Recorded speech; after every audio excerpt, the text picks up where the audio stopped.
नाज़रीन, खुदावंद यीशु मसीह नासी के नाम में आप सबको सलाम।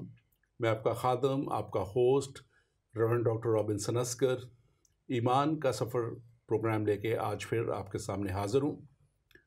और नाज़रीन, ये प्रोग्राम ईमान का सफ़र हमें कलाम की उन सच्चाइयों तक पहुँचाने के लिए हम आज फिर आपके सामने इस प्रोग्राम को लेके हाज़िर हैं। और नाज़रीन, हम जानते हैं कि इस ईमान के सफ़र में हमें और आपको मिल के उस जगह तक पहुंचना है जहां खुदावंद हमारा खुदा हमें देखना चाहता है। यीशु मसीह नासरी का इस दुनिया में आना और कलाम की सच्चाइयों को मुकम्मल करना और कलाम के उन भेदों को हम पर ज़ाहिर करना यकीनन हमारे लिए मशल राह है। और यकीनन हमें इस दुनिया में ही रहते हुए इस सफ़र में, जिसको कहा जाता है कि ये ज़िंदगी एक सफ़र है, हमें इस सफ़र में अपनी मंजिल का तयन करना है। और हमें इस ख़ास तौर पे इस बात को देखना है कि क्या जिस सिमत में हम जा रहे हैं वो सही सिमत है। क्या हमारा ये सफ़र जो इस ज़िंदगी का सफ़र है, क्या हमें उस मंजिल तक लेके जाएगा जहाँ पे हमें पहुँचना है।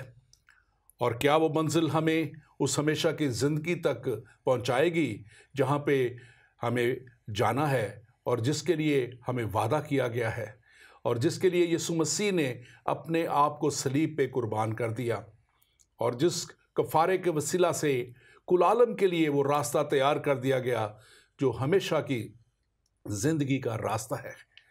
और हम जानते हैं कि हमेशा की ज़िंदगी यीशु मसीह के वसीला से तमाम उन इंसानों के लिए, तमाम बनी आदम के लिए अब वो मुहैया कर दी गई है ताकि जो कोई उस पर ईमान लाए, कलाम कहता है, वो हलाक ना हो बल्कि हमेशा की ज़िंदगी पाए।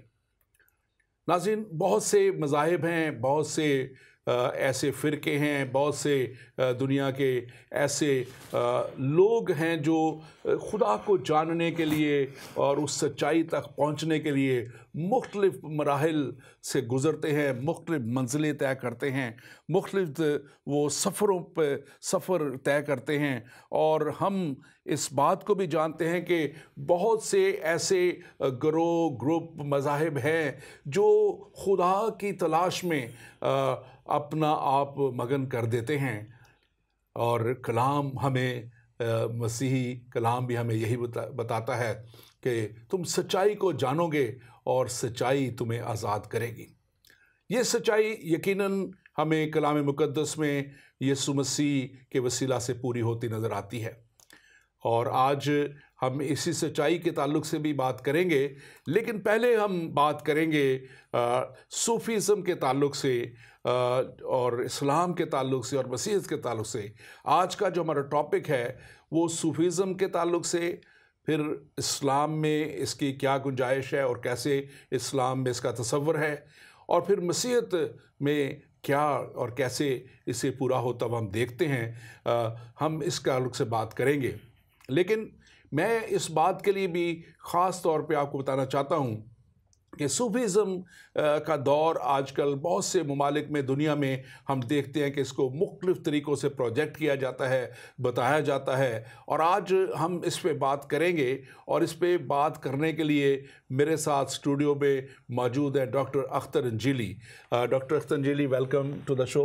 आपको हम वेलकम करते हैं। Thank you very much sir. Doctor Akhtar Anjeeli, नाज़रीन, ये किताब इन्होंने लिखी है, इसके मुसन्निफ़ हैं सूफ़ीज़म एंड जहाद।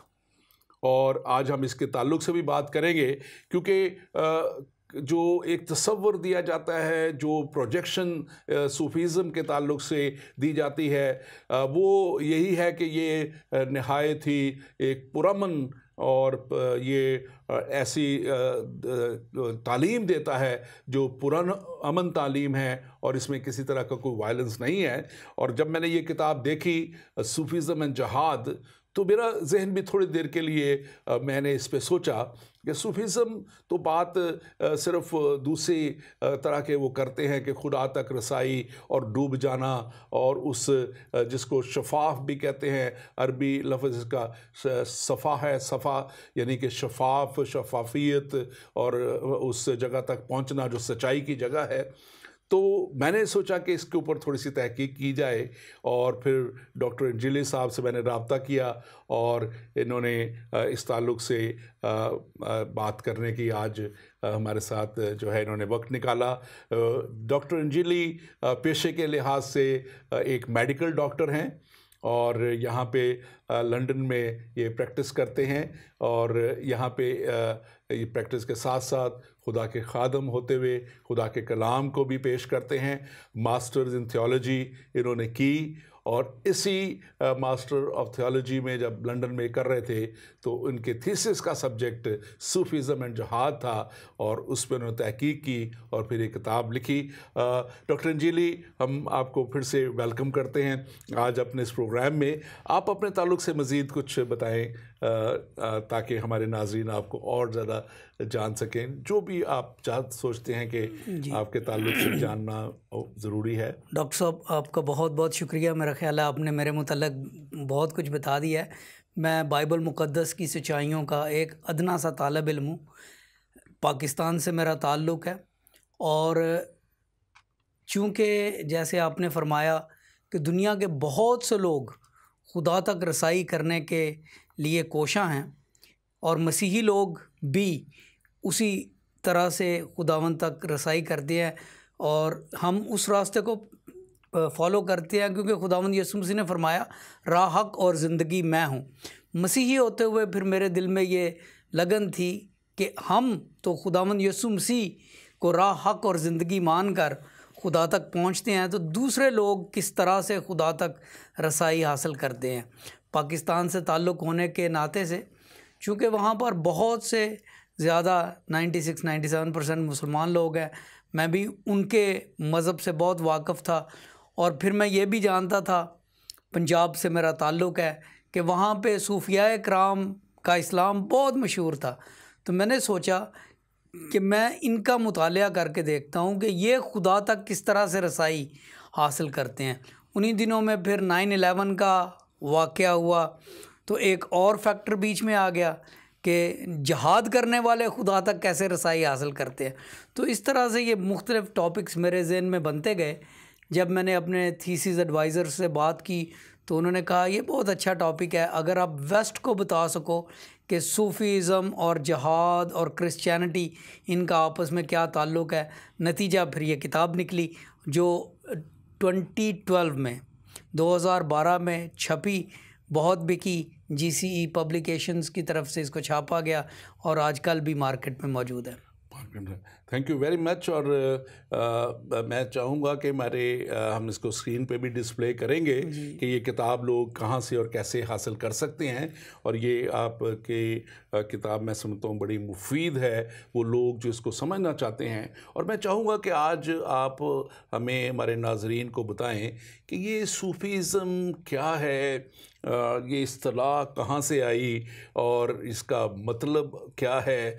सूफ़ीज़म को लोग एक यूनिवर्सल भी कहते हैं कि ये यूनिवर्सल है, सब के लिए है। तो आप क्या समझते हैं इस ताल्लुक़ से, इसके ताल्लुक़ से थोड़ा सा आप ज़रूर बताएं। जी, सूफ़ीज़म दरअसल उर्दू, अरबी या फ़ारसी का लफ्ज़ तसव्वुफ़ का इंग्लिश ज़दा लफ्ज़ है, सूफ़ी से सूफ़ीज़म, लेकिन उर्दू में हम इसे तसव्वुफ़ कहते हैं। तसव्वुफ़ या सूफ़ीज़म इस्लाम के अंदर, with in the religion of Islam, ये एक मिस्टिकल मूवमेंट है जिसके ज़रिए मुसलमान लोग खुदा को ना सिर्फ़ इल्म और अक़ल की ज़रिए से बल्कि अपने तजर्बे के ज़रिए से महसूस करना चाहते हैं, पाना चाहते हैं। जैसे क्रिश्चियनिटी में मिस्टिसिज़म है, क्रिश्चियन मिस्टिसिज़म है, जुडाइज़म में, यहूदियत में कबाला है, इसी तरीके से हिंदू धर्म में बहुत से रवायात हैं। और लोग चाहते हैं कि वो दुनिया से कट कर अपने अंदर की दुनिया में गुम होकर अपनी मन की दुनिया में सिमट कर तो खुदा को एक्सपीरियंस करें। They want to experience God in direct relationship, कि खुदावंद के साथ, खुदा के साथ उनका एक तजर्बाती रिश्ता हो जिसमें किसी और का ताल्लुक़ ना हो। बिल्कुल वैसे ही जैसे सूफिया कराम कहते हैं कि ये दरअसल आशिक और माशूक का रिश्ता है, जिसमें, और इसीलिए तसव्वुफ़ को इश्क़ हकीकी भी कहा गया है कि बिल्कुल वैसे जैसे इंसान खुदा का आशिक हो जाता है, खुदा माशूक है। लेकिन अगर आप सूफ़ीज़म का मुतालिया करें तो बहुत सी जगहों पे ये भी मिलता है कि खुदा अपने लोगों का, औलियाए कराम का आशिक है। और ये इश्क का जो सिलसिला है, खुदा को डायरेक्टली पा लेने का, उससे के साथ एक हो जाने का, उसमें मिल जाने का अमल जो है, ये तसव्वुफ़ है। इस्लाम में इसे इसका नाम जो दिया गया है, तज़किया का नाम भी दिया गया है। और इसका जैसे हमने पहले बात की कि ये जो लफ्ज़ सूफ़ी से, सफ़ा से ये निकला, अरबिक वर्ड से। लेकिन जब आपने कभी बात की है कि इस्लाम में जो हमारे मुसलमान भाई हैं वो इसके वसीला से खुदा तक पहुँचने की, लेकिन जो इन 4 मुस्तनद जो हदीसों की कलेक्शन है, जिसमें सही बुखारी है, मुस्लिम बुखारी है, सही मुस्लिम है, और अल मसनद है, और उसके बाद अल मतवा है, ये जो 4 मुस्तनद गिनी जाती हैं, बल्कि मेरे ख्याल में इसके अलावा भी इनमें और कुरान में कहीं भी जिक्र सूफीज़म का नहीं है। तो फिर कैसे इसको आप इस्लाम का हिस्सा या लोग कहते हैं? जी, जो लोग सूफियाए कराम को मानते हैं, या जो लोग असल में इस पूरी काविश में, तसव्वुफ़ की काविश में जो तरीके बयान किए गए हैं, जो रास्ते बयान किए गए हैं, वो बुज़ुर्गों से जाके मिलते हैं। और सूफियाए कराम का ये कहना है कि दरअसल सबसे पहले सूफ़ी हज़रत Muhammad peace be upon him वो ख़ुद थे। वो कहते हैं ये तसव्वुफ़ का सिलसिला वहाँ से शुरू हुआ है। लेकिन जैसे आपने अभी फरमाया कि मुस्तनद अहादीस में बहुत सी ऐसी चीज़ें हैं जिनका ज़िक्र नहीं जो सूफिया कराम करते हैं। मिसाल के तौर पर तसव्वुफ़ में हम देखते हैं जहाद अकबर, जहाद असगर का, ये भी एक सिलसिला है जो किसी हदीस में नहीं, जो कुरान शरीफ में नहीं।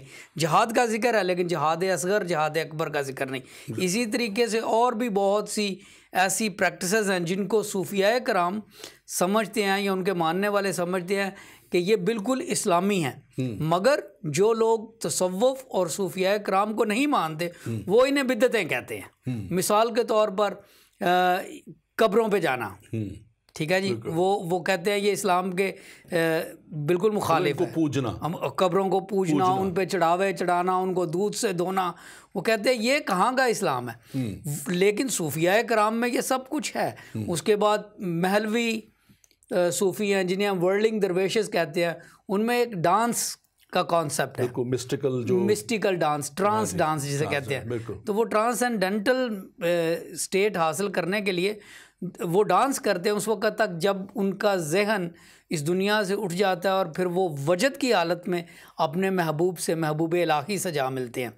अब ये इस तरह से बहुत सी ऐसी चीज़ें हैं जो ऑर्थोडॉक्स मुसलमान हैं वो कहते हैं कि वो ना कुरान शरीफ में है ना वो हदीस में है, और इसलिए वो इस्लाम का हिस्सा नहीं है। तो ये 2 चीज़ें हैं जिनको आपस में मिलाना मुश्किल है। लेकिन पाकिस्तान में आप देखते हैं दोनों तरह के इस्लाम चल रहे हैं।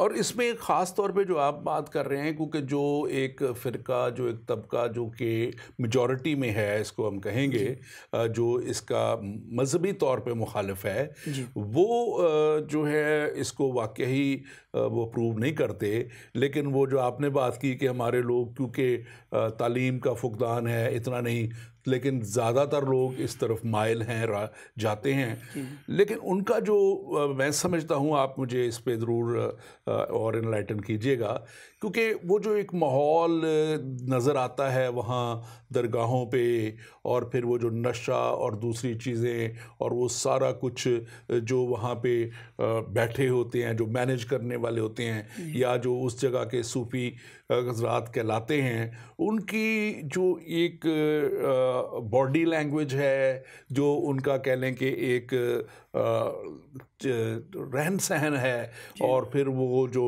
नशा और ये सारी चीज़ें वहाँ पे जो चलती हैं, और फिर वो जो मिस्टिकल डांस और उसकी बात की है, वो भी उसी हालत में वो आगे उसमें बढ़ते हैं, तो वो एक चीज़ें क्रेडिबिलिटी को जो है वो डैमेज करती हैं। जी, तो आप इसके ताल्लुक से क्या कहेंगे? जी बिल्कुल, आपने बिल्कुल बजा फरमाया, क्योंकि पाकिस्तान में जैसे आप हज़रत दादा गंज बख्श के मज़ार पे जाएं या किसी भी और सूफ़ी मज़ार पे जाएं, तो वहाँ पर डांस भी होता है, गो के वो डांस सूफियाना कलाम पर होता है। जैसे बहुत बड़े सिंगर हैं पाकिस्तान के, आबदा परवीन जैसे लोग भी हैं, वो भी मिस्टिकल शायरी को जब गाती हैं तो सारे लोग वजद में आ जाते हैं, झूम जाते हैं, और एक अजीब सा समा पैदा हो जाता है। लेकिन जो आपने बात फरमाई है उससे भी हम दरकिनार नहीं हो सकते कि वहाँ पर जब ये उर्स नहीं लग रहे होते,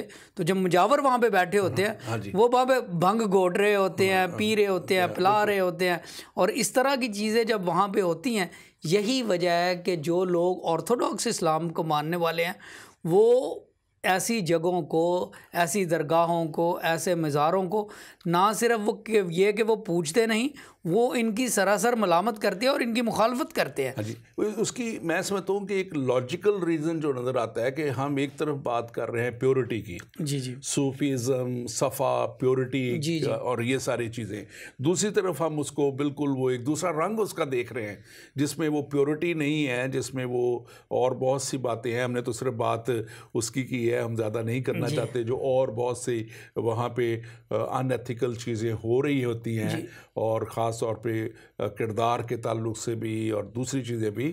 तो वो चीज़ें मैं समझता हूँ कि एक आम शख्स को जो है वो इससे दूर करती हैं। लेकिन हम इससे हटके क्योंकि लोग ज़ाहिर है वो एक अकीदत रखते हैं, उसमें जाते हैं, और हम किसी की दिल आज़ारी भी नहीं चाहते कि हम हो, लेकिन इसकी हम रूट्स में अगर हम जाना चाहें तो इसमें जैसे आपने जहाद असगर का और जहाद अकबर का जिक्र किया, जी, तो ये सूफीज़म की जो असल तालीम जो इस वक्त हमें फैलती हुई नज़र आ रही है और जो बताई जा रही है, वो तो बिल्कुल एक दूसरा इमेज पोर्ट्रे करती है। वो जहाद के ताल्लुक से तो बात ही नहीं करती है। वो तो कहती है कि ये एक अमन और है, और खुदा को ढूंढना है, और अपने बातन के वसीला से। और मैं इसको जब देख रहा था पिछले चंद दिनों से, मैं इस पर जब देख रहा था, तो एक बहुत ही नामवर मौलाना, मैं उनका नाम नहीं लेता, वो इस पर बात कर रहे थे, और मुझे उनकी बात कुछ अपील भी कर रही थी कि 3 तरह से लोगों ने खुदा को ढूंढने की कोशिश की। जी, एक वो थे जिन्होंने अपने इल्म के वसीला से, जो आलम लोग थे, उन्होंने अपने इल्म के वसीला से खुदा को ढूंढने की कोशिश की।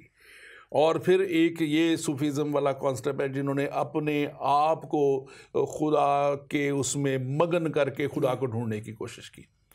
लेकिन फिर एक जो तीसरा था, खुदा के इल्हाम के वसीला से, नबियों के वसीला से, पैगंबरों के वसीला से, बाइबल मुकद्दस जैसी, अनाजील जैसी किताबों के वसीला से खुदा ने अपना आप जाहिर कर दिया।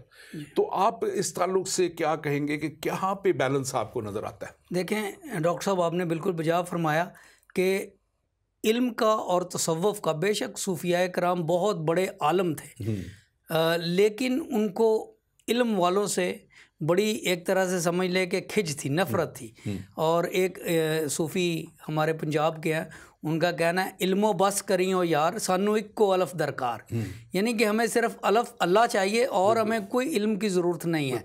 और ये एक तरह की इंतहा है कि आशिक को सिर्फ अपना महबूब चाहिए, उसके दरमियान में और कुछ नहीं चाहिए। इसी तरीके से आपने फरमाया कि बाज़ लोग जो हैं वो मज़हब से अल्लाह तक या खुदा तक, अपने खुदा तक पहुंचने की कोशिश करते हैं, तो उसका नतीजा ये निकलता है कि बजाय इसके कि वो नमाज़ें पढ़ें, वो कुरान शरीफ की तिलावत करें, ये वो जब अपने महबूब को डायरेक्टली खुश करना चाहते हैं तो फिर वो जो सूफिया कराम का तरीका है वजद का, वो ये है तेरे इश्क नचाया करके थैया थैया। हाँ। अब ये सूफियाना कलाम है, इसका ताल्लुक आम डांस से नहीं है, इसका ताल्लुक अपने खुदा को मनाने से है। मैं गुनहगार हूँ, मैं अपने खुदा को मनाना चाहता हूँ, तो मैं उसके लिए कुछ करना चाह रहा हूँ। I am trying to please my God. जो तीसरा तरीका फिर आपने जिसका जिक्र किया है, और इसकी बहुत सी मिसालें हैं, लेकिन मैं एक एक हवाला देता जा रहा हूँ ताकि सुनने वालों को पता चले कि इसके पीछे बहुत बड़े ज़खायर शामिल हैं। और वो ये है कि हम खुदा तक पहुँचें अपने कामों से, अपने मज़हब से, अपने शरई कामों को पूरा करके, हज, रोज़े, ज़कात, नमाज़ें ये पूरा करके पहुँचें। तो ये सारी चीज़ें जो हैं ये इस्लाम में सूफियाए कराम करते हैं, लेकिन सबसे ज़्यादा उनका जो फोकस है वो ये है कि हम अपने बातिन को साफ़ करें।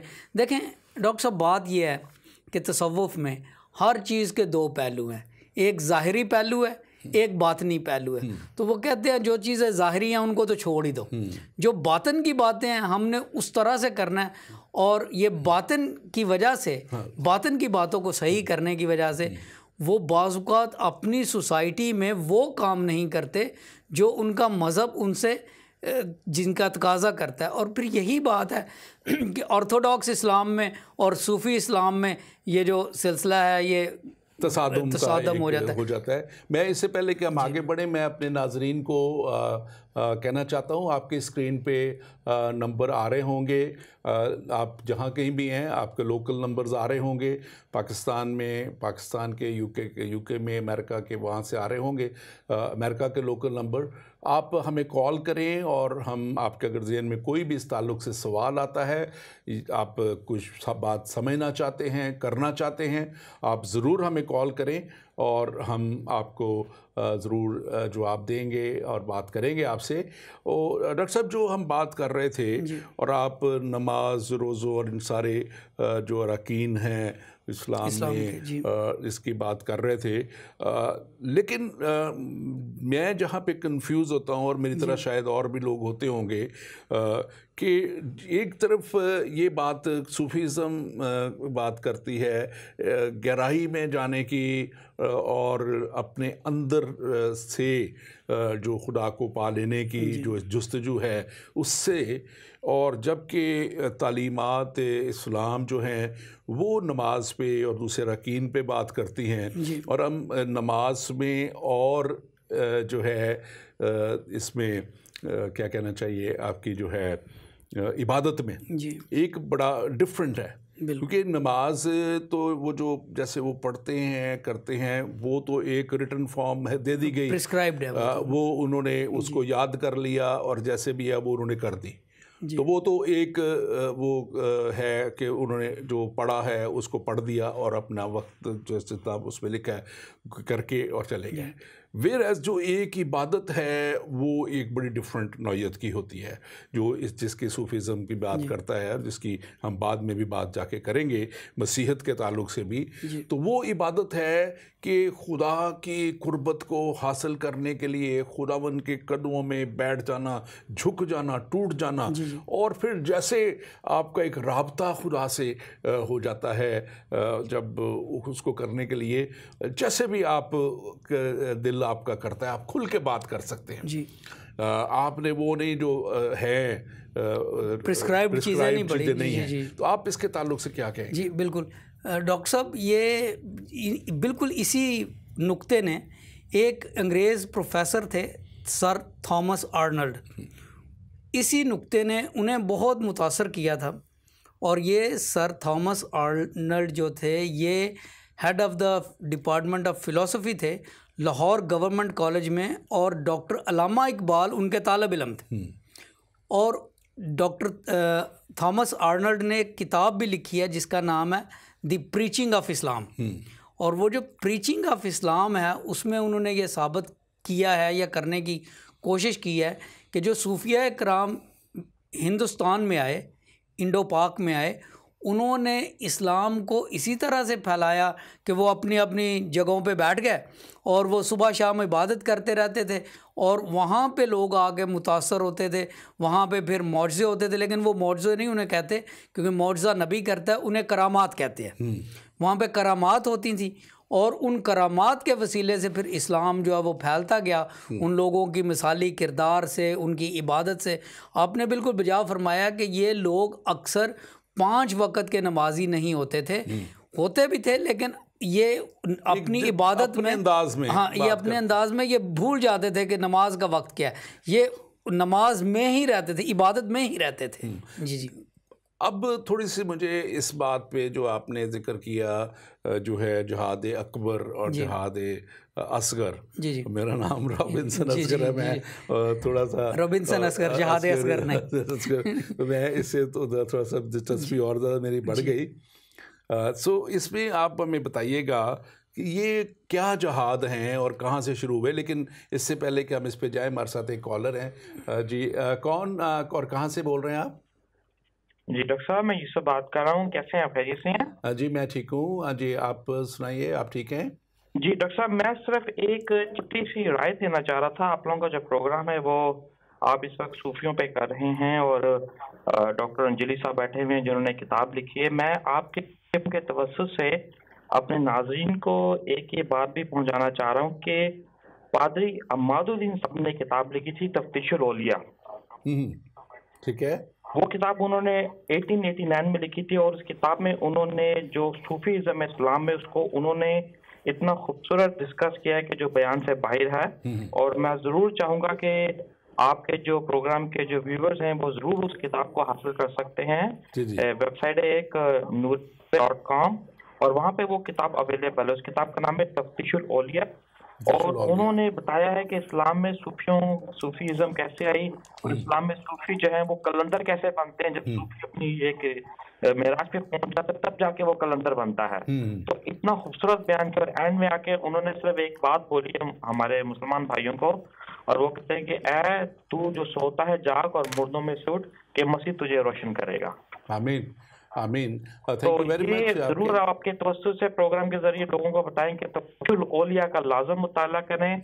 बहुत ही आलमाना किताब है, उससे काफ़ी लोगों को इन्फॉर्मेशन मिलेगी। Thank you very much. हम आपके शुक्रगुजार हैं इस कंट्रीब्यूशन के लिए और ज़रूर इस किताब के ताल्लुक से जो आपने बताई है, हम आज आप ने ये बताया, हमारे व्यूअर्स तक ये बात पहुंची है और वी विल रिकमेंड कि आप उसको ज़रूर हमारे व्यूअर्स आप इसको पढ़ें। और दूसरी जो हमारे पास बात हम करने लगे थे जिहाद अकबर और जिहाद असगर पे, और इसको मुख्तसर आप बताइएगा कि ये क्या जिहाद है, क्योंकि फिर सूफीज़म है और जिहाद है, ये क्या है? जी बिल्कुल डॉक्टर साहब, ये अक्सर जब हम बात करते हैं सूफिया कराम से तो वो जिहाद अकबर की बात करते हैं और ये हदीस तो नहीं इसे मैं कह सकता, हालांकि अक्सर मुसलमान दोस्त कहते हैं कि ये हदीस है, लेकिन जब मैं उन्हें कहता हूँ कौन सी अहादीस में शामिल है तो वहाँ से नहीं मिलती। ये ज़िक्र है एक वाक़े का जो कश्फुल महजूब में है। ये किताब तसव्वुफ़ की लाज़वाल शोहरा आफाक किताब, ये हज़रत दादा गंज बख्श अली हजवेरी सैयद अली हजवेरी साहब की लिखी हुई है। इस किताब में ज़िक्र है एक वाक़े का कि जब हज़रत मोहम्मद वो ग़ज़वा से वापस आए, जहाद से वापस आए, जंग से वापस आए, तो उन्होंने अपने जो सहाबा थे उनको कहा कि अब हम छोटे जहाज़ से वापस आए हैं, हम जिहाद असगर से वापस आए हैं, लेकिन अब हम जिहाद अकबर करेंगे। तो आपने पूछा ये जिहाद अकबर क्या है, तो उन्होंने फरमाया, हज़रत मोहम्मद ने फरमाया कि जिहाद असगर वो है जो हम दुश्मनों के ख़िलाफ़ करते हैं, लेकिन जिहाद अकबर वो है जो हम अपने ख़िलाफ़, अपने नफ्स के ख़िलाफ़ करते हैं। मतलब जिहाद असगर जो था वो जो एक जंग थी जी, मिलिट्री जंग थी, मिलिट्री जंग का जिक्र है और ये सूफीज़म में भी इसका है। आपने लिखा इसमें अपनी किताब में कि सूफीज़म एंड जिहाद जी, तो आप कैसे इसको बयान करेंगे कि ये सूफीज़म में जिहाद है या कहाँ और कैसे इसका शुरू हुआ? जी देखें, सूफिया कराम पर या सूफियों पर ऑर्थोडॉक्स इस्लाम के दो बड़े इल्ज़ाम हैं। एक तो ये कि उनमें बिदतें बहुत ज़्यादा हैं, डांस है, कब्रों की प्रस्तश है, वगैरह वगैरह वगैरह, बिदतें बहुत ज़्यादा हैं। और दूसरा ये है कि वो जहाद में हिस्सा नहीं लेते, क्योंकि वो जहाद अकबर में लगे रहते हैं, इसलिए वो जहाद असगर में हिस्सा नहीं लेते। यानी कि जब मुस्लिम उम्मा पर कोई कड़ा वक़्त पहुंचता है तो वो मिलिट्री जहाद में हिस्सा नहीं लेते। इस किताब में मैंने ये साबित किया है कि शुरू से लेकर आज तक तमाम सूफिया कराम, उनके तमाम तरीके, नक्शबंदी सूफ़ी, कादरिया सूफ़ी, सोहरवर्दी सूफ़ी और बाकी जितने भी सूफिया कराम हुए हैं और उनके जितने भी तरीके हैं, वो सब के सब दरअसल मिलिट्री जहाद में हिस्सा लेते रहे हैं। और ये बातें जो है ये इस किताब में कलमबंद है। आप कोई बताएंगे कोई एक ऐसा जहाद ऐसा जो सूफीज़म से ओरिजिनेट हुआ? जी, शाह वलीउल्लाह खान जी, ये 18वीं 19वीं सदी में इंडो पाक में थे। ये सूफ़ी मास्टर थे और सूफिया कराम में इनका बहुत बड़ा नाम है। तो सबसे पहले इन्होंने 2 नेशन थ्योरी दी थी कि हिंदुस्तान में 2 कौमें रहती हैं। ये वो वक्त है जब मुगलिया सल्तनत जो है वो पसपाई की तरफ जा रही थी। ताकत और इक़्तिदार मुसलमानों के हाथों से निकलता हुआ नज़र आ रहा था। शाह वलीउल्लाह खान ने उस वक़्त ये एक तहरीक चलाई कि इस्लाम ख़तरे में है। सबसे पहले ये चीज़ वहाँ से आई। और दूसरी बात ये कि हिंदुस्तान में 2 कौमें हैं। ये 2 कौमी नज़रिया दरअसल शाह वलीउल्लाह से शुरू हुआ और ये उनकी किताब जो है हुज्जतुल अल्लाह अल बलीगा में इसका ज़िक्र है। फिर 19वीं सदी में मुस्लिम लीग और एजिटेशन मुसलमानों करने वाले जो थे, जब तहरीक आज़ादी चली, उन्होंने ये 2 नेशन थ्योरी ली, 2 कौमी नज़रिया जिसे कहते हैं। फिर 20वीं सदी में कायद आज़म मोहम्मद अली जिन्ना और मुस्लिम लीग ने इसी को इस्तेमाल किया, मुसलमानों को इकट्ठा किया। और 1947 में बंटवारा जो हुआ इंडिया का, पाकिस्तान और इंडिया के दरमियान, ये उसी का शाखसाना है, उसी का ये तसलसल है। तो आप देख लें, ये एक बहुत बड़ी तारीख़ है जो एक सूफ़ी ने शुरू की, जिससे एक मिलिट्री मूवमेंट चली और एक बहुत बड़ा कंट्री जो है वो टूटा और मुसलमानों को आज़ाद ममलकत मिली। सो इसका मतलब इसको अगर हम ऐसे देखें कि ये है कि जो प्रोपगेट किया जा रहा है कि ये एक पीसफुल कोएग्जिस्टेंस के ताल्लुक से बात है, सूफीज़म जो है ये जहाद या लड़ाई झगड़े को जो है वो प्रोपगेट नहीं करता है और इसमें कोई ऐसी इसकी रूट्स नहीं है। सो वो इसका मतलब है कि दुरुस्त नहीं है। नहीं, वो दुरुस्त इसलिए भी नहीं है क्योंकि सिलहट में शाह जलाल सूफ़ी थे, उन्होंने जहाद किया। अहमद सरहिंदी इंडिया में थे, उन्होंने जहाद किया। उसी तरह से फिर इमाम शामिल ने कोकाफ में इतना सख्त जहाद किया कि वहाँ पर जो कोकाफ के शुमाली इलाकों में चेचनिया और इस तरह के ममालिक हैं, वहाँ पे सारे लोग जो हैं, मुसलमान जो हैं, वो सूफ़ी तरीके से उनका ताल्लुक़ है। और रशिया के लिहाज से अगर आप रशियन हिस्ट्री का मुतालिया करें तो वो जहाँ पे भी सूफ़ीज़म का जिक्र आता है डॉक्टर साहब, उनके ज़हन में सूफ़ीज़म का मतलब कभी भी पीस नहीं आया। उनके ज़हन में जिहाद और मिलिट्री रेजिस्टेंस आया है। इमाम शामिल को किसी ज़माने में रशियन लोग जो थे वो एनिमी नंबर 1 ऑफ स्टेट कहते थे कि रूस का एनिमी नंबर 1 है। आपको याद होगा जब ओसामा बिन लादेन ज़िंदा थे तो अमेरिका ओसामा को एनिमी नंबर 1 कहते थे।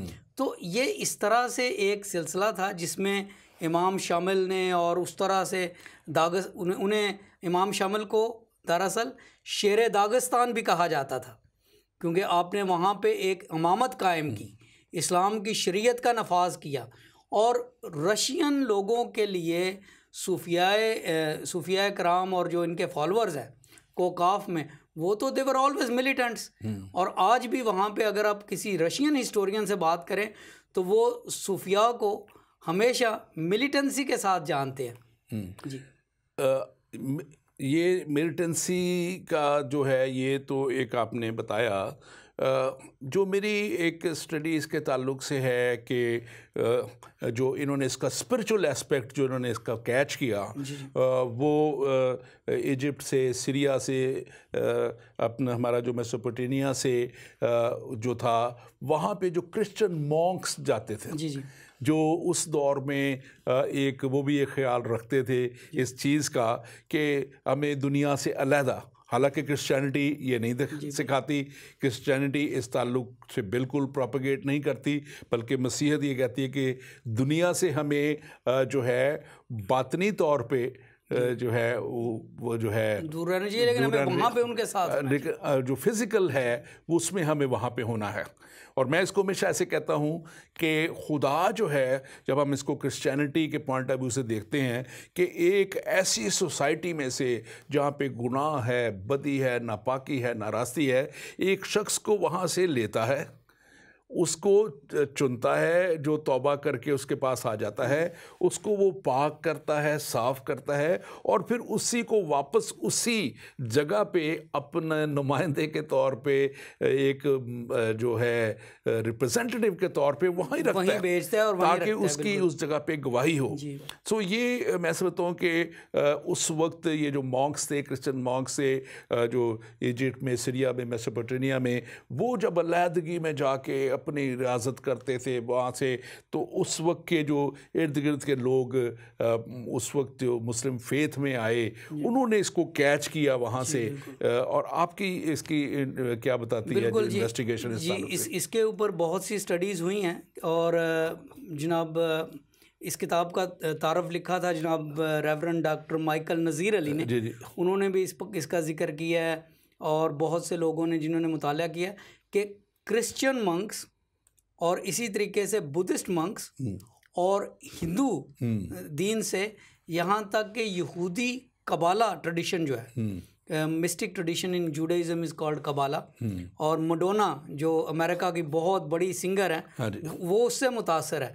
और एक और दिलचस्पी की बात यह है कि मडोना ने एक एल्बम भी प्रोड्यूस किया था, गिफ्ट ऑफ लव, जिसमें उसने जलालुद्दीन रूमी की लव पोइट्री गाई थी। जलालुद्दीन रूमी एक और बड़े सूफिया थे, जो थे सूफी थे ईरान से, उन्होंने मसनवी लिखी थी। तो कहने का मकसद ये है कि इस्लाम के सूफीज़म में, तसव्वुफ में बहुत सी दीगर ट्रेडिशंस का हिस्सा है। जिसमें क्रिश्चियन मंक्स का भी है। जी, अब मैं इसको थोड़ा सा इस एंगल से देखना चाह रहा हूँ, क्योंकि मैंने जब इसके ऊपर स्टडी की पिछले दिनों में, इसको देखा गौर से, तो मुझे जो एक बात सामने नज़र आती है, जो है भी हकीकत में, कि असल इनका मकसद जो है सूफीज़म में, जो ख़ास तौर पे इस तरफ लोग रुझान रखते हैं कि वो अपने बातन अंदरूनी उसकी अपने आप को उस तौर पे खुदा के लिए क्या वक्फ करके जो है वो खुदा को ढूंढना चाहते हैं।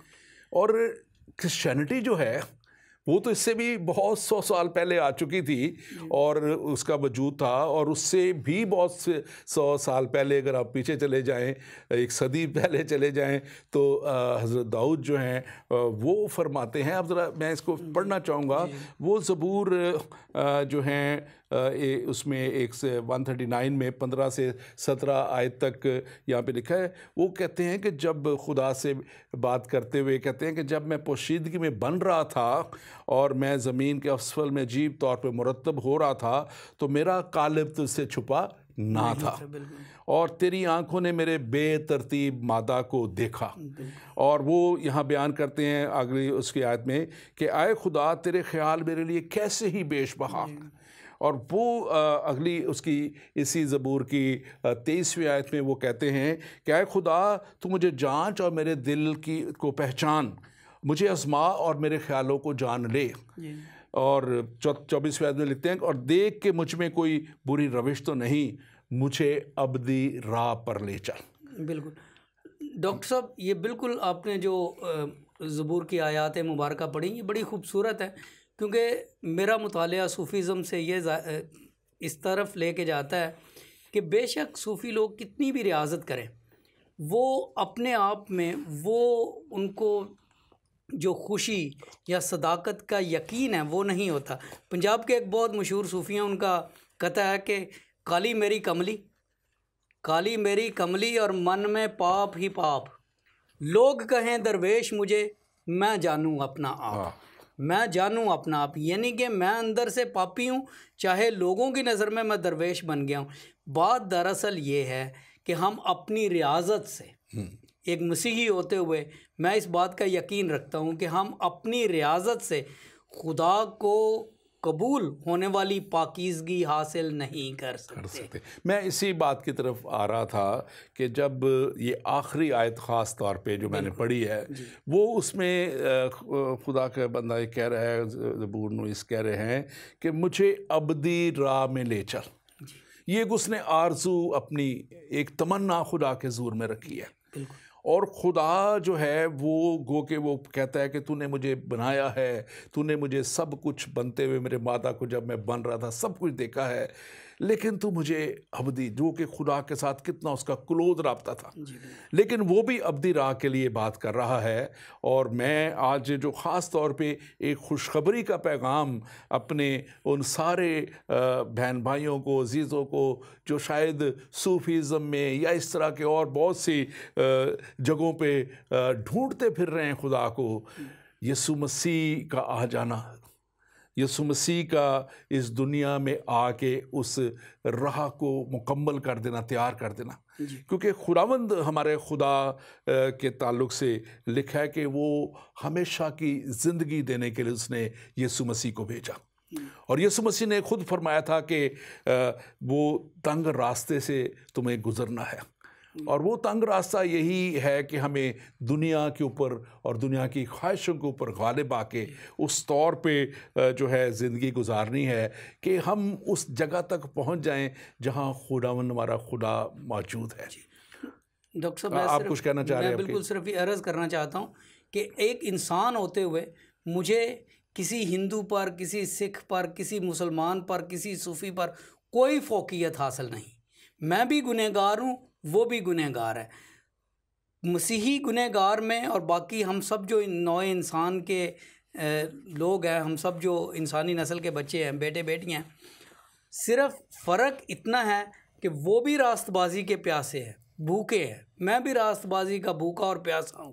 लेकिन बतौर मसीही मुझे पता है ज़िंदगी की रोटी कहाँ मिलती है, मुझे पता है ज़िंदगी का पानी कहाँ मिलता है। आमीन। भूखा प्यासा मैं भी उतना ही हूँ जितना वो है, but I know who is the bread of life, I know where is the water of life. बिल्कुल, हम इस पे बात करेंगे। हमारे साथ एक कॉलर हैं जी, कौन और कहाँ से? जी, मैं रसूल बात कर रहा हूँ। जी जी, बोलिए। मैं एक मोमिन हूँ। जी जी। मेरा सवाल ये है कि आपने बताया कि सूफीज़म, इस्लाम ये बहुत ज़्यादा कोशिश करते हैं कि खुदा ताला की तलाश करें। जी जी। और मसीहियत में भी खुदा ताला की तलाश है। बिल्कुल दुरुस्त। तो आप मसीहियत में कोई ऐसी बात बताना चाहेंगे जिसमें लोगों को वाकई खुदा मिल जाता है? देखें मेरे भाई, बात ये है, जिस तरफ हम आ रहे ये बात उसी तरफ हम लेके जा रहे थे। और अभी हम अगर कलाम मुक़द्दस को देखेंगे, जो बाइबल मुक़द्दस की मैं बात करता हूँ, जब कलाम मुक़द्दस मैं कहूँ तो उसमें जो है तौरेत है, ज़बूर है, सहाफ़ा अंबिया है, अनाजील हैं, चारों अनाजील हैं। सो इनको जब हम देखते हैं तो अभी मैंने शुरू किया था ज़बूर से, मेरे पास हवाले हैं सिस्ना से भी, जहाँ पे खुदा के ताल्लुक़ से और उसको ढूंढने के ताल्लुक़ से बात है। फिर मैं बात अब इसको करना चाह रहा था, वक्त की क्योंकि कमी है, तो मैं इस पे ही आना चाह रहा था कि यीशु मसीह ने खुद फरमाया कि राह, हक और ज़िंदगी मैं हूँ। और फिर उन्होंने एक बात बहुत बड़ी कही, उन्होंने ये कहा कि मेरे वसीला के बग़ैर बाप के पास कोई नहीं जा सकता। और जो बात मैं अभी इससे पहले कर रहा था और पूरी मैं से मुकम्मल नहीं कर पाया था, वो ये थी कि ये सूफ़ीज़म जो है, और जो आपका भी सवाल है, सूफ़ीज़म में खोज लगाना, और बहुत से ऐसे लोग हैं जो खुदा का खोज लगाने की कोशिश करते हैं, लेकिन शायद खुदा का कलाम में लिखा है, खुदा के शायद तो नहीं, मतलब यानी कि यकीनन खुदा का लिखा है कि तुम जो कोई उससे ढूंढेगा वो उसको पाएगा। अब खुदा को पा लेना कि अच्छा ठीक है, खुदा को हमने पा लिया, खुदा मौजूद है, लेकिन जो बात यहाँ पे हज़रत दाऊद ने कही, मुझे अबदी राह दिखा, तो क्या वो अबदी राह भी पाई? सूफीज़म अगर खुदा तक पहुँचने की बात करते हैं, एक वजद में आ जाना एक दूसरी बात है, वो दूसरी चीज़ें, लेकिन क्या वाकई ही उन्होंने उस राह को भी पा लिया? और हमारा ये ईमान का सफ़र प्रोग्राम ही इसी बात के लिए है, जो मैं अक्सर कहता हूँ और आज फिर कह देता हूँ कि आप किस मंजिल पे जा रहे हैं, आपके जो सफ़र आप कर रहे हैं ज़िंदगी का, चाहे वो किसी भी मज़हब के उसके रास्ते पे चलते हुए कर रहे हैं, उसकी मंजिल क्या है? क्या वो आपको हमेशा की ज़िंदगी तक लेके जाएगी? क्या वो हमेशा की ज़िंदगी में आपको पहुंचा देगी? और क्या ये वही जगह है जहां खुदावंद हमारा खुदा हमें देखना चाहता है? यीशु ने खुद फरमाया कि मैं इसलिए आया कि वो ज़िंदगी पाएं और कसरत की ज़िंदगी पाएं। क्या उस रास्ते पे जिस पे मेरे लोग, मेरे भाई आप जा रहे हैं, क्या उस पे हमेशा की ज़िंदगी है? आपको ज़रूर इसी दुनिया में इस बात को समझ लेना है, पा लेना है, क्योंकि इसके बाद हमारे पास जो है वक्त नहीं होगा। डॉक्टर साहब, आप इस ताल्लुक़ से क्या कहेंगे? बिल्कुल सर, एक शेर है हमारे एक मसीही शायर का, मेरा नाम उनके अभी ज़हन में नहीं आ रहा, विक्टर नासरी साहब का है। हाँ। और वो कहते हैं, ज़ेरे सलीब बैठकर एक फ़ैसला करें, ज़ेरे सलीब बैठकर एक फ़ैसला करें, उस ज़िंदगी का इस ज़िंदगी में फ़ैसला करें। बिल्कुल, और ये इसी तरह ही है, क्योंकि हज़रत दाऊद ने फिर उनका ज़बूर में लिखा है कि गोर में यानी कब्र में कौन तेरी सिताइश करेगा? बिल्कुल, वहाँ तो हम उसकी सिताइश नहीं कर पाएंगे, वहाँ तो हम उस रास्ते को फिर नहीं ढूंढ पाएंगे। जी डॉक्टर साहब, सवाल करने वाले ने एक बड़ा खूबसूरत सवाल किया है, और आखिर में उन्होंने पूछा था कि क्या लोग जो मसीहियत में या इस रास्ते पर जिसका हम जिक्र कर रहे हैं आते हैं, क्या वो लोग वाकई खुदा को पा लेते हैं? तो इसमें फ़ौरन मेरे जहन में वो पहला मसीही शहीद जहन में आया, स्तिफनस शहीद।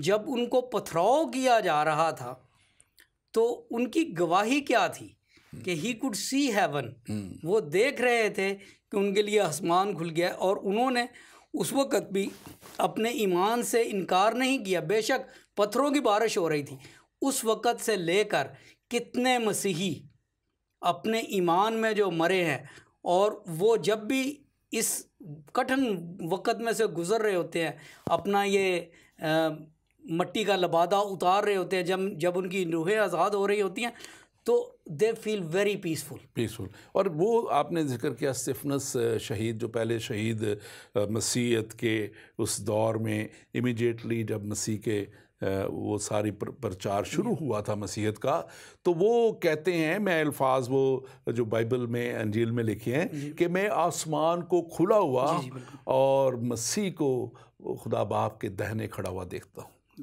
तो मैं इस पे बल्कि 1-2 मिनट इस पे ज़रूर हम बात करते हैं कि वो लिखा है कलाम में, बहुत जगह वेरीफाई करता है इसको, बताता है कि वो खुदा के दाहिने जा बैठे। तो अक्सर फ़कीरीन ने कहा कि वो खड़े हुए।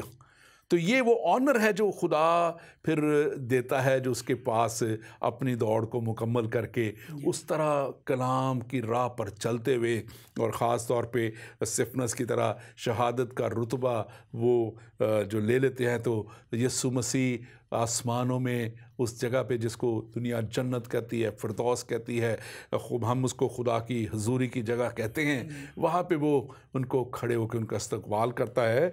और हमारे कलाम के मुताबिक जो कॉलर ने बात की कि वो रास्ता जो सलीब का सफ़र, हमारा जो ऑब्जेक्ट ऑफ फेथ है वो सलीब है, और सलीब का वो सफ़र जो है जिस पे कफ़ारे की राह तैयार कर दी गई, हमें हमेशा की ज़िंदगी का वारिस बना दिया गया।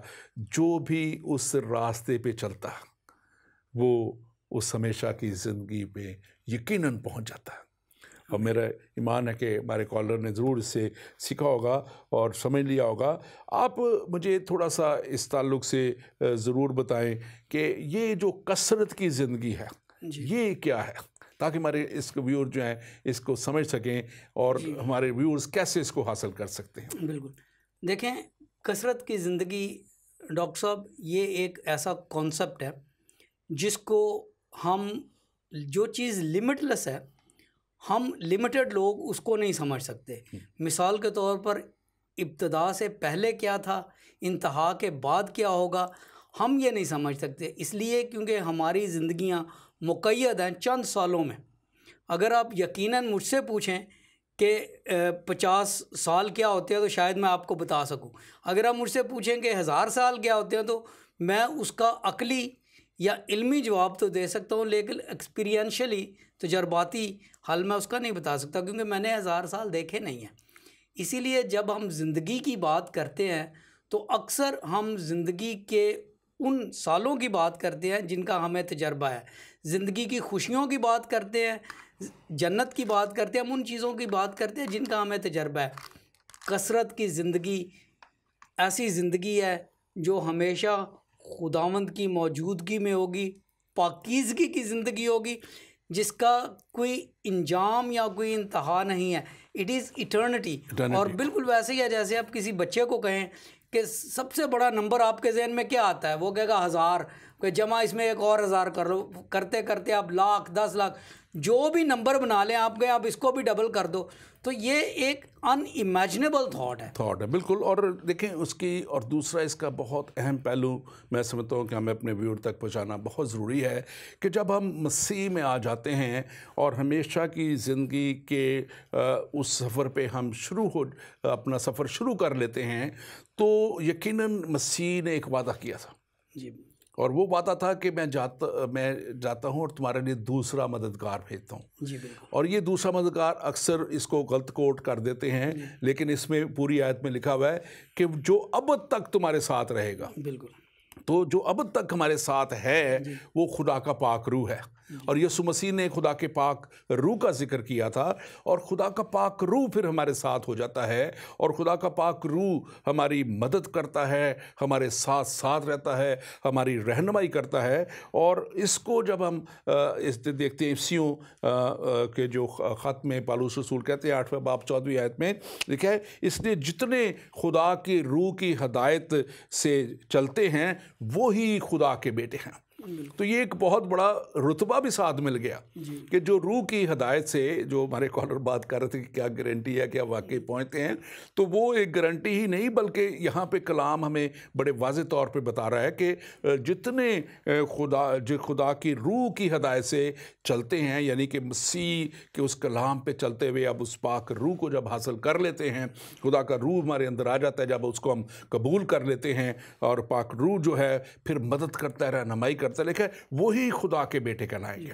और आप जी, आप सब इस आयत में जिसका आपने अभी जिक्र किया है, इस आयत मुबारका में दो चीज़ें हैं जिनको अक्सर नज़रअंदाज कर दिया जाता है। एक तो ये जिसका आपने जिक्र किया है कि वो हमेशा अब तक तुम्हारे साथ रहेगा, और दूसरी बात यह है कि ये रूह खुदावंद यीशु मसीह उसे भेजेगा, भेजने वाला खुदावंद यीशु मसीह है। लिहाजा वो रूह आके खुदावंद यीशु मसीह की किसी बात की कॉन्ट्रडिक्शन नहीं करेगा। बिल्कुल। और वो उसका भेजा हुआ है। और बाइबल मुकद्दस में लिखा है कि भेजा हुआ भेजने वाले से बड़ा नहीं है। बिल्कुल। और फिर ये भी बाइबल मुकद्दस बिल्कुल। और इसी रोमियो 8 बाब की जो पहली आयत अगर आप वो देख लें तो उसमें वो जो मज़ीद फिर वही गारंटी वाली बात जो हो रही थी, वो लिखा है कि बस अब से जो मसीह में हैं उन पर सज़ा का हुक्म नहीं है, इसलिए कि उन्होंने खुदा के उस प्लान को कबूल कर लिया, खुदा के उस इरादा को जान लिया और खुदा की मर्ज़ी पे चलने का अहद कर लिया।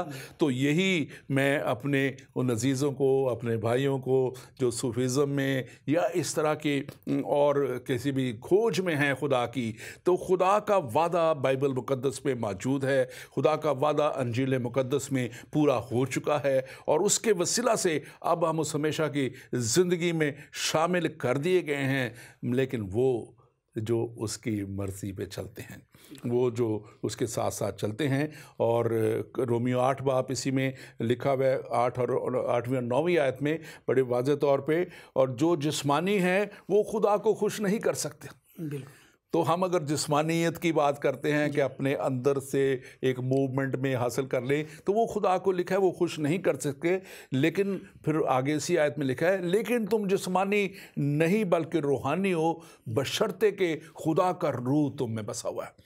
तो जब हम मसीह को कबूल कर लेते हैं और मसीह के उस कफ़ारे के ऊपर ईमान लेकर उसके साथ चलते हैं, तो कलाम हमें बताता है कि खुदा का रूह हमें बस जाता है, और फिर जो खुदा का रूह है वो हमारी मदद और रहनुमाई करता है। डॉक्टर साहब, बाज़ लोग इसका थोड़ा सा गलत तज्ज़िया इस तरह से करते हैं कि वो अपने रूह को खुश करने के लिए या रूहानी तरक्की हासिल करने के लिए, रूहानी बलोगत पाने के लिए, वो अपने जिस्म को नाचीज़ जानना शुरू कर देते हैं, या अपने जिस्म पर तरह तरह के जुल्म व सितम करना शुरू कर देते हैं, काटा पीटी शुरू कर देते हैं। इसको गोया कि ये बहुत कोई घनौनी गंदी चीज़ है, लेकिन मसीहियत में इसका तसव्वुर नहीं है। मसीहियत में ये है कि हमारा जिस्म जो है, हमारा बदन जो है, ये दरअसल पाक रूह का हैकल मुकद्दस है, खुदा का हैकल है, खुदा का हैकल है। हमें इसको भी पाकीज़ा रखना है और अपनी रूह को भी पाकीज़ा। और इसमें तो बड़ी क्लियर कट बात है कि हम ये जो बदन है, लिखा है कि हम खुदा ने अपनी शबीह पे हमें बनाया,